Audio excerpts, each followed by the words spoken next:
جی بالکل، میں اس وقت چکسواری میں موجود ہوں. یہاں پر الفلاح سوسائٹی جو ہے وہ فلاحی کاموں میں مصروف عمل ہے، اور یہاں پر اس کی اگر تعداد کی بات کی جائے، فلاحی کاموں کی بات کی جائے، تو اس میں جو ہے وہ ایجوکیشن بھی ہے. اس میں جو ہے وہ سچا بچہ سینٹر کا افتتاح بھی ہے، وہ جو کہ بہت جلد جو ہے ہونے جا رہا ہے. اس کے علاوہ جو ہے وہ ایجوکیشن کے لیے جو ہے وہ بچوں کی تعلیم کے لیے انہوں نے ایک ادارہ بھی قائم کیا ہوا ہے. اس کے علاوہ جو ہے وہ رمضان فوڈ پیکج بھی دیا جاتا ہے. اور سب سے بہترین بات مجھے جو یہاں پر لگی کہ یہاں پر یہ باعزت طریقے سے گھر گھر جا کر جو ہے وہ رمضان پیکج دیتے ہیں.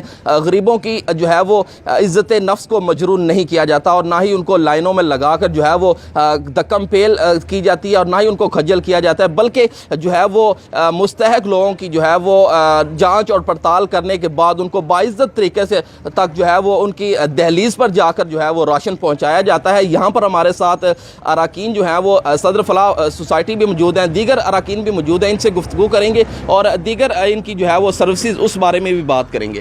سب تو پہلا میں روز ٹی میں شکریہ ادا کرنا کہ ٹائم کڑی کا اساں کو تھا. جس طرح تم دسیا کہ 3-4 چیزاں پر زیادہ فوکس ہے: صحت، تعلیم، اس تو بعد غریب کی مدد کرنے.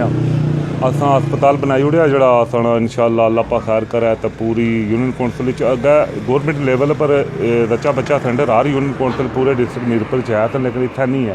اساں اس نے مد نظر رکھی تو اساں نے غریب بندے دور جانے سے میرپور وغیرہ تو اساں اتنا بنائی اڑیا. انشاءاللہ اس نے 2 چیزاں ایمرجنسی اور بچہ بچہ سینٹر ہے. تو یہ روزے عید تو بعد فوراً انشاءاللہ خیر خرید ہونی چاہیے ہے. تو اساں اس میں افتتاح ہو جائے جڑا غریب امیر کی 24 گھنٹے اساں سروس پرووائڈ کرساں. اس یہ دن اساں دے رہے ہیں فوڈ رمضان پیکج جڑا اساں لوگوں نے گھر گھر دے رہے ہیں. اساں لسٹ بنائی کے ہر سال ہی پہلیاں بھی لسٹ ہونی پلس نئے جڑے بندے ایڈ ہونے اساں ممبر حضرات انہیں تحقیقات کری تے ہر بندے نے اساں گھر راشن پہنچانے جنہیں فوٹو سیکشن وغیرہ اساں کوئی نہ کرنا کہ غریب آدمی نہیں نفس ہے جڑی مجروح نہ ہوئے. جس طرح ہمارے صدر صاحب نے بتایا کہ مختلف سروسز ہم دے رہے ہیں. ایجوکیشن کے حوالے سے یہ کہوں کہ ایجوکیشن میں ہم بچوں کو کتب دیتے ہیں. تقریباً ہماری یونین کونسل میں پچھلے سال ہم نے 600 بچوں کو کتب دی ہیں، وردیاں دی ہیں. اس سال بھی ابھی ایگزام ہو رہے ہیں، رزلٹ کے بعد ہم ان سے بھی لسٹیں لیں گے اور پھر جانچ پڑتال کر کے ان کو کتب اور وردیاں وغیرہ بھی دیں گے.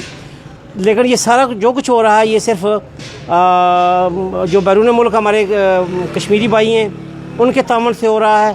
تو میں یہ گزارش کروں گا، جو ہمارا 3 اپریل کو پروگرام ہو رہا ہے چیریٹی ڈنر بلال سینٹر میں، وہ تو آپ بڑھ چڑھ کر اس میں حصہ لیں اور زیادہ سے زیادہ اپنے احتیاط جو ہیں وہ الفلاح سوسائٹی کو دیں، تاکہ ہم بہتر طریقے سے لوگوں تک اپنی جو خدمات ہیں سروسز ہیں وہ پہنچا سکیں. اس کے علاوہ ہم ہماری جو سروسز ایمبولینس سروس بھی ہے وہ بھی انشاءاللہ ہماری کوشش ہوتی ہے، اور ہمارے ڈرائیورز بھی بہت جانفشانی سے کام کرتے ہیں. کوشش کرتے ہیں کہ 5 سے 7 منٹ کے اندر اندر جہاں کہیں بھی ضرورت ہو وہاں پر وہ پہنچ جاتے ہیں.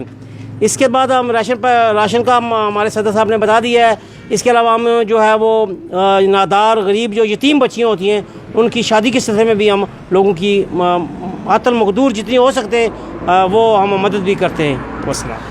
انہوں نے بتایا کہ جو الفلاح سوسائٹی ہے یہ غریب اور نادار کی مدد کے لیے جو ہے وہ دن رات مصروف عمل ہے. یہاں پر چونکہ میں یہ بتانا ضروری سمجھتا ہوں کہ انسان کے لیے روٹی، کپڑا، مکان اور تعلیم جو ہے وہ از حد ضروری ہیں، اور یہ سارے کام جو ہے الفلاح سوسائٹی احسن طریقے سے جو ہے وہ سر انجام دے رہی ہے. اور یہاں پر چکسواری کی جو کمیونٹی ہے اس کو جو ہے وہ بہترین سروسز بھی فراہم کر رہی ہے الفلاح سوسائٹی. اور میں یقین دلانا چاہتا ہوں کہ جو ہمارے برطانیہ میں بہن بھائی آباد ہیں ان کی جو صدقات اور عطیات ہیں یہاں پر جو ہے وہ ان کا عملی نمونہ ہم نے دیکھا ہے. یہاں پر ہسپتال کی صورت میں، یہاں پر تعلیمی ادارے کی صورت میں، اس کے علاوہ جو ہے وہ فوڈ پیکج کی صورت میں. اور میں ایک ضروری بات آپ کو یہ بتانا چاہتا ہوں کہ یہاں پر جو ہے وہ کسی بھی یتیم، غریب اور نادار بیٹی کی شادی ہوتی ہے تو اس کے سارے اخراجات جو ہے وہ الفلاح سوسائٹی بھی برداشت کرتی ہے، جو کہ میں سمجھتا ہوں کہ اس سے بڑا کوئی احسن کام دنیا میں ہو نہیں سکتا. اپنے میزبان محمد عرفان کو اجازت دیجیے. اللہ نگہبان.